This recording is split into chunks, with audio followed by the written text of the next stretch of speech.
Hello, today we're going to talk about the second Red Scare. We had already mentioned that in the 1920s, there was the first Red Scare, which was caused by the Communist Revolution, the Bolshevik Revolution that happened in Russia at the time.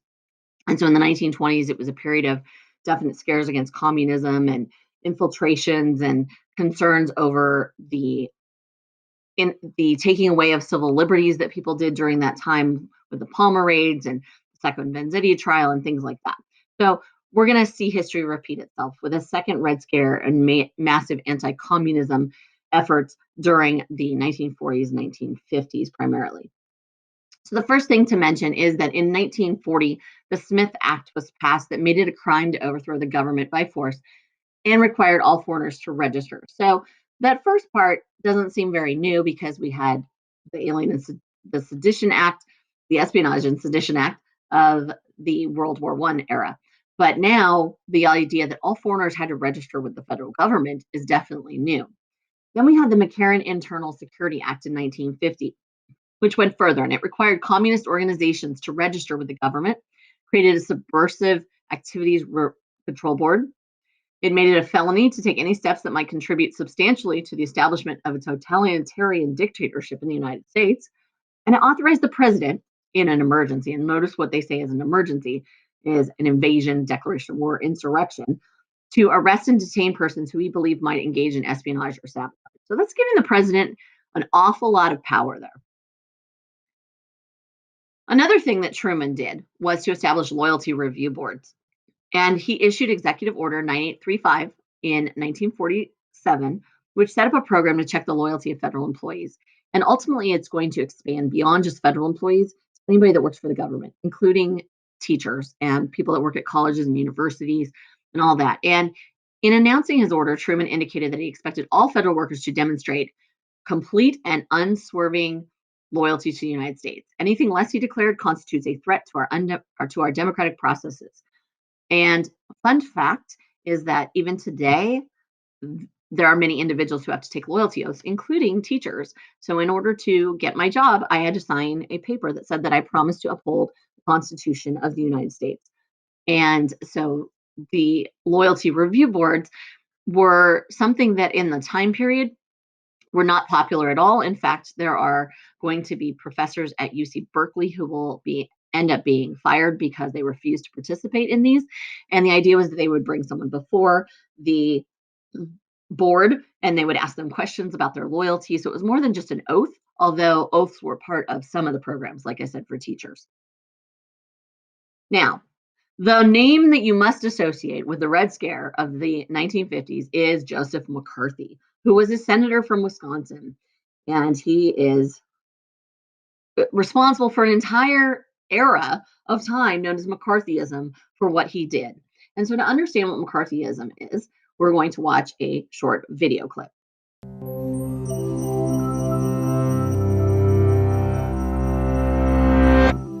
Imagine that one day you're summoned before a government panel. Even though you haven't committed any crime or been formally charged with one, you are repeatedly questioned about your political views, accused of disloyalty, and asked to incriminate your friends and associates. If you don't cooperate, you risk jail or losing your job. This is exactly what happened in the United States in the 1950s as part of a campaign to expose suspected communists. Named after its most notorious practitioner, the phenomenon known as McCarthyism destroyed thousands of lives and careers. For over a decade, American political leaders trampled democratic freedoms in the name of protecting them. During the 1930s and 1940s, there had been an active but small communist party in the United States. Its record was mixed.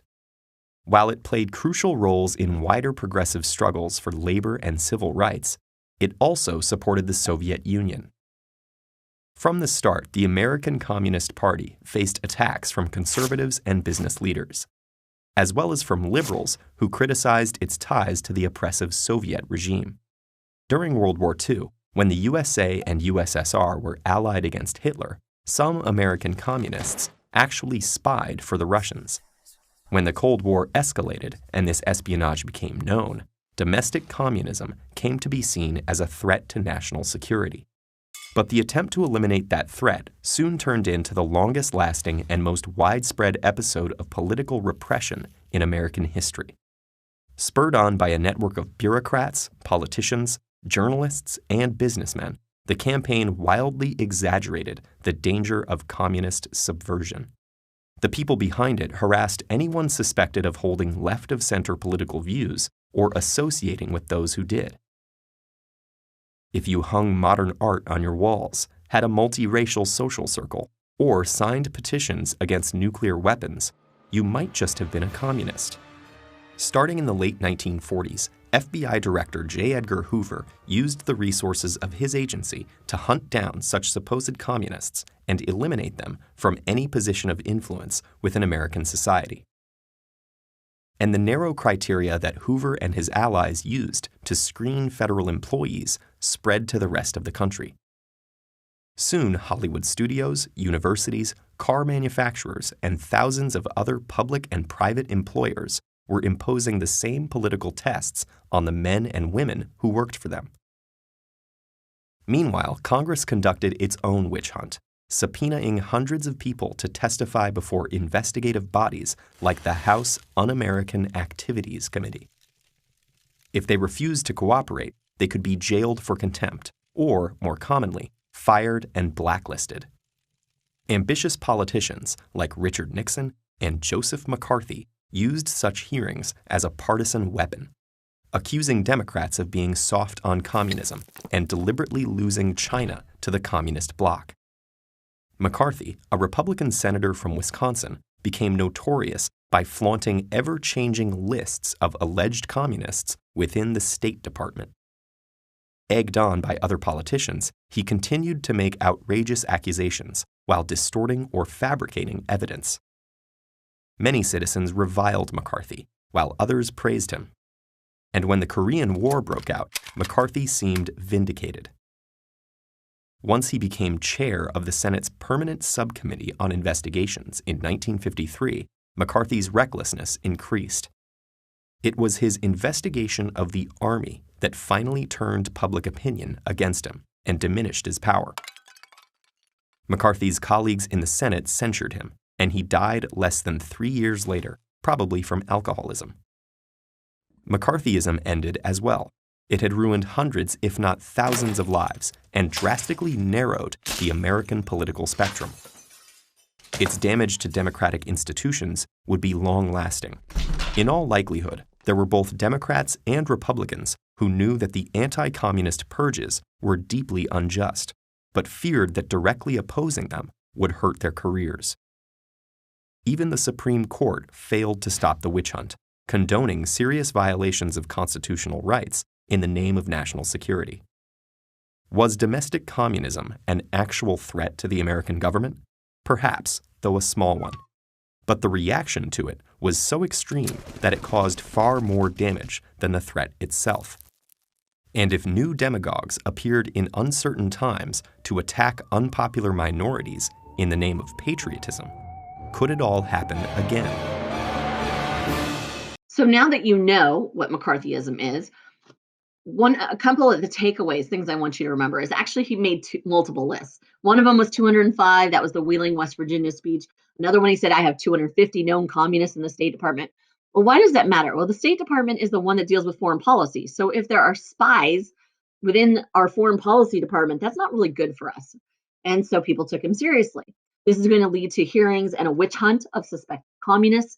He will never produce a single name, but it destroys many people's careers and lives. And ultimately, he's taken down by the Army McCarthy hearings, which we'll talk about at the very end. Now, one of the things that was established to help bring about these trials and hearings was HUAC, the House Un-American Activities Committee. And when somebody was called before the committee and they said, I know you're a communist, how do you care to comment? Individuals had three choices. They could admit it, at which point they'd be fired and they'd probably end their careers and all kinds of things, go spend time in jail for being a communist. They could deny it, which might most likely lead to perjury, which is lying under oath if they were in fact a communist or they'd had any association with communists. Or they could plead the Fifth, which the Fifth Amendment says that you have the right to remain silent so that you don't incriminate yourself. Well, by taking the Fifth Amendment, people automatically assumed that you were guilty. And so the end result was really pretty much the same with all of these. You were fired and it ended your career, and you might spend time in jail. So let's talk about one particular group of individuals that decided to say, you know what, we're not even going to answer your questions. We're going to take our chances. And they did just that with pleading the Fifth. These were 10 Hollywood producers, screenwriters, and directors who refused to answer HUAC's questions. They were convicted and served 6 months to a year in jail. They were then blacklisted, meaning that they were put on a list that said you should not hire these individuals. Most of them never worked in Hollywood again. There were a couple that decided to use different names to publish, and a couple of them did after the 1960s finally be able to use their own names again. And one of them you'll see in the video that I'm going to show you in just a minute, whose name is Dalton Trumbo. But the idea is that HUAC would call these people forward, and then it would make accusations, and then they would try to get them to name other people that might be communists as well. And so what I'm going to show you here is a video of the Hollywood 10, but notice in here you'll see Ronald Reagan and some other people who are answering questions from HUAC, and how some of them get more heated than the other ones do. At home, Americans feared red subversion. Congress revived the House Committee on Un-American Activities. In 1947, the committee investigated Hollywood, factory of America's imagination. Have you ever observed any communistic information in any scripts? Well, I have turned down quite a few scripts because I thought they were tinged with communistic ideas. They haven't attempted to use me, I don't think, because apparently they know that I'm not very sympathetic to communism. There has been a small group within the Screen Actors Guild which has consistently opposed the policy of the Guild board and officers or the Guild itself, as evidenced by the vote on various issues. That small clique has been referred to, has been discussed as more or less following the tactics that we associate with the Communist Party. If I had my way about it, they'd all be sent back to Russia or some other unpleasant place.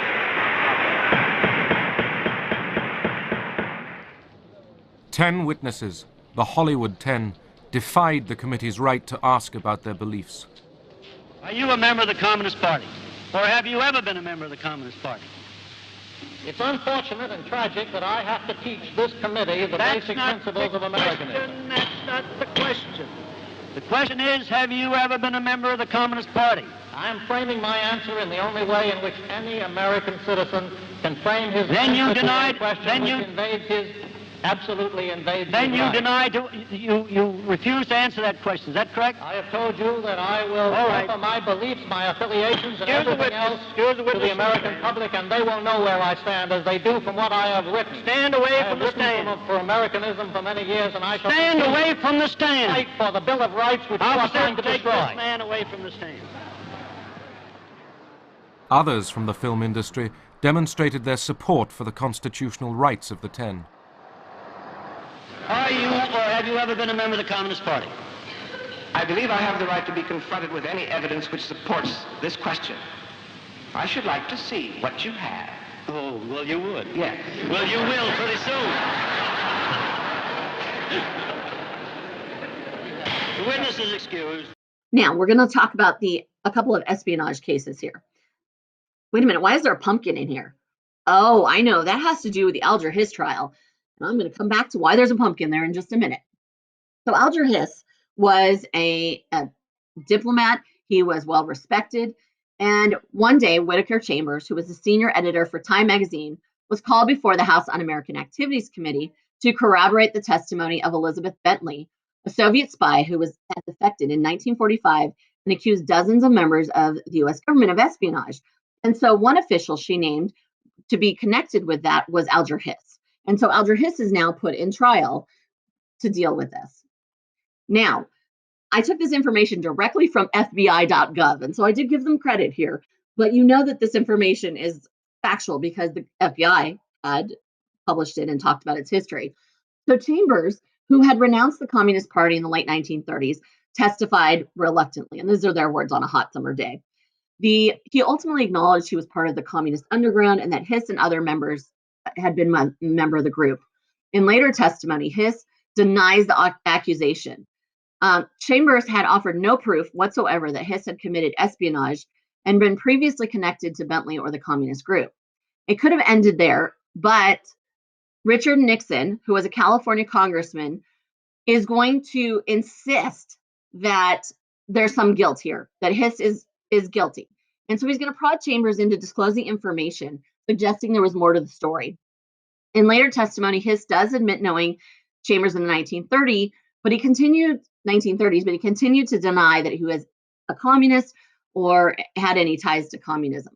So the committee is faced with who is telling the truth. Is it Hiss or is it Chambers?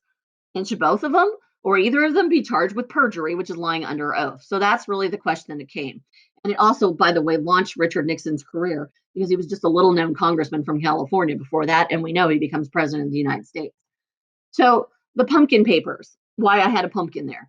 In November of 1948, Chambers produces documents that show both he and Hiss were committing espionage. They were spying, in fact.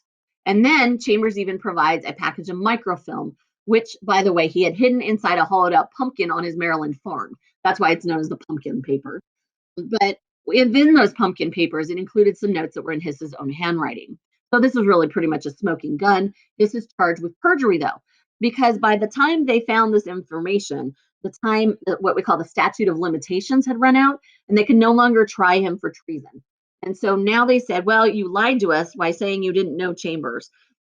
So we're going to try you for perjury, for lying.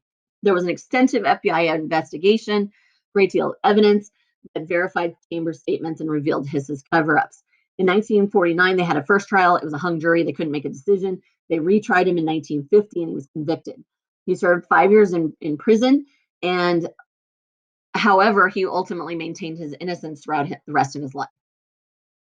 Well, there is a secret program to decrypt Soviet correspondence that was begun in 1943 called Project Venona, and it was declassified not until after the Cold War ended in 1995 to 1997.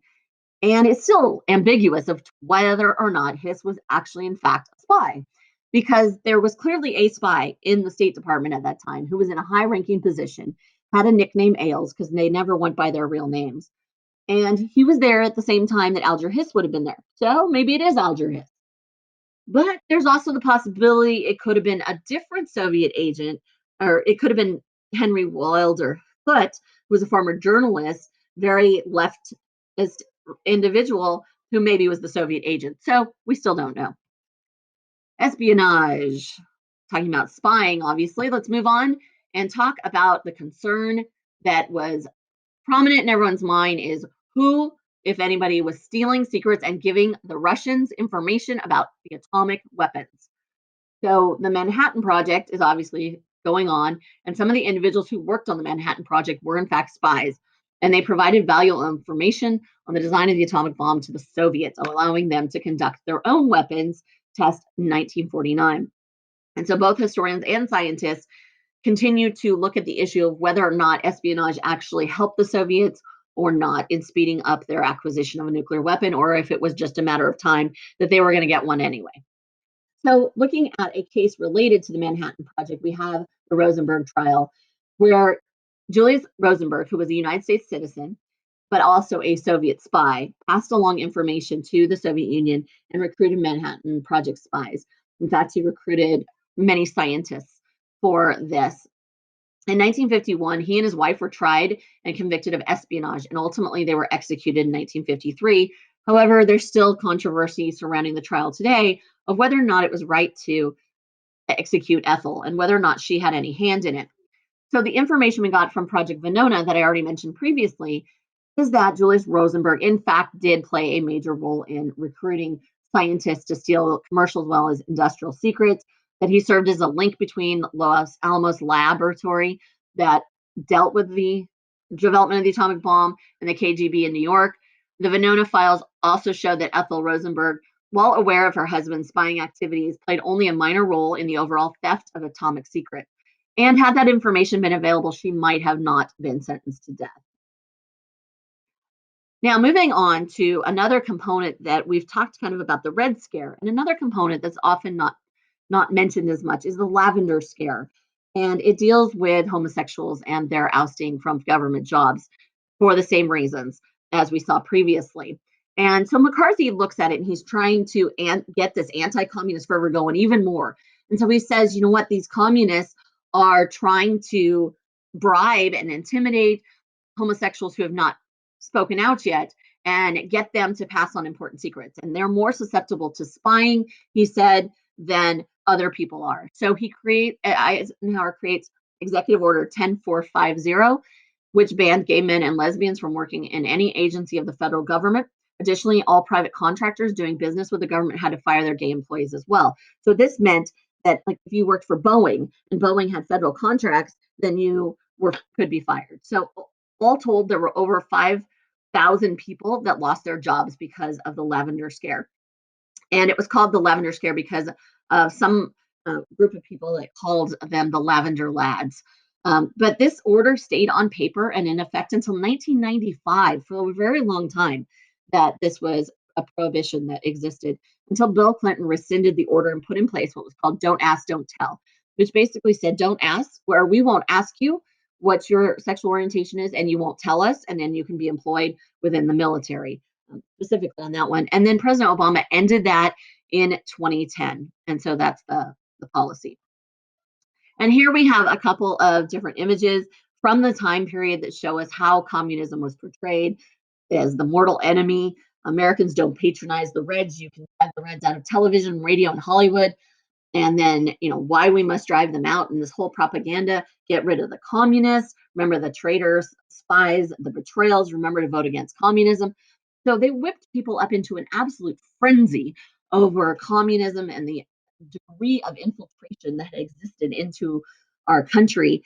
And honestly, all the way up until the end of the Cold War, people were taught that we should hate the Russians, that we should hate the Soviets simply because they were communists.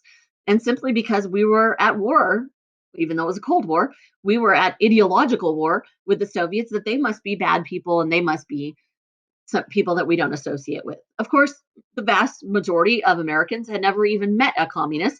They had never even met someone from Russia or the Soviet Union. And yet there was so much propaganda that whipped people into this frenzy to be against them. And so then we end up in 1954 with Senator McCarthy turning his attention to the armed forces and looking for people in the Army to go against. And McCarthy goes against these individuals, and people start to say, you know what, this is enough. And the HUAC trials, as you kind of saw from that video clip, are very much in their face, like getting right there, trying to intimidate people. And people said, wait a minute, that's okay for a government employee or maybe an actor or somebody. That's not okay for our military. And so they basically said, we're done here. In fact, when he attacked a young Army lawyer, the Army's chief counsel said, have you no decency, sir? And it basically struck most observers as a very shameful moment. And it ultimately leads to the downfall of Joseph McCarthy. And so he loses a lot of his allies. The Senate's going to vote to condemn him for what they call inexcusable, reprehensible, vulgar, insulting conduct, unbecoming a senator. He will keep his job, but he will lose all his power. He will die at the age of he will die in 1957 at the age of 48. And I believe it was from alcoholism. So history always forever associates him with whipping up this anti-communist hysteria and the undemocratic methods that he used, the violations of people's civil liberties and civil rights that he did to try to out these different communists. And that is all that I have for you. Thank you.